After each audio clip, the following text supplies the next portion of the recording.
شروع اللہ کے نام سے جو بہت بڑا مہربان نہایت رحم والا ہے۔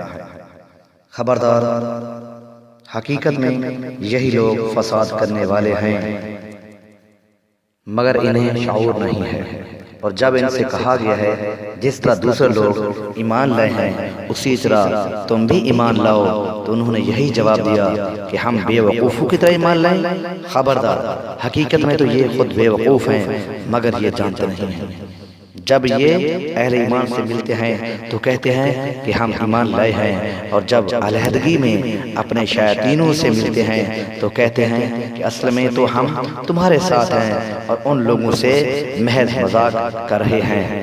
اللہ ان سے مذاق کر رہا ہے، وہ ان کی رسی دراز کیے جاتا ہے اور یہ اپنی سرکشی میں اندھوں کی طرح بھٹکتے چلے جاتے ہیں۔ یہ وہ لوگ ہیں جنہوں نے ہدایت کے بدلے گمراہی خرید لی، مگر یہ سودا ان کے لیے نفع بخش نہیں ہے اور یہ ہرگز صحیح راستے پر نہیں ہے۔ ان کی مثال ایسی ہے جیسے ایک شخص نے آگ روشن کی، اور جب اس نے سارے ماحول کو روشن کر دیا تو اللہ نے ان کا نور سلب کر لیا اور انہیں اس حال میں چھوڑ دیا کہ تاریکیوں میں انہیں کچھ نظر نہیں آتا۔ یہ بہرے ہیں، یہ گونگے ہیں، یہ اندھے ہیں، یہ اب نہ پلٹیں گے۔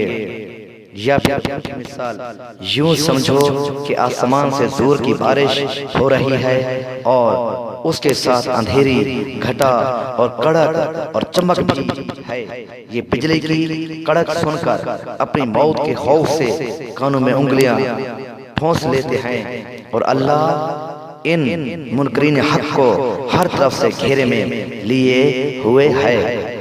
چمک سے ان کی حالت یہ ہو رہی ہے کہ گویا عنقریب بجلی ان کی آنکھیں اچک لے جائے گی۔ جب ذرا کچھ روشنی انہیں محسوس ہوتی ہے تو اس میں کچھ دور چل لیتے ہیں، اور جب ان پر اندھیرا چھا جاتا ہے تو کھڑے ہو جاتے ہیں۔ اللہ چاہتا تو ان کی سماعت اور بصارت بالکل ہی ختم کر لیتا، یقیناً وہ ہر چیز پر قادر ہے۔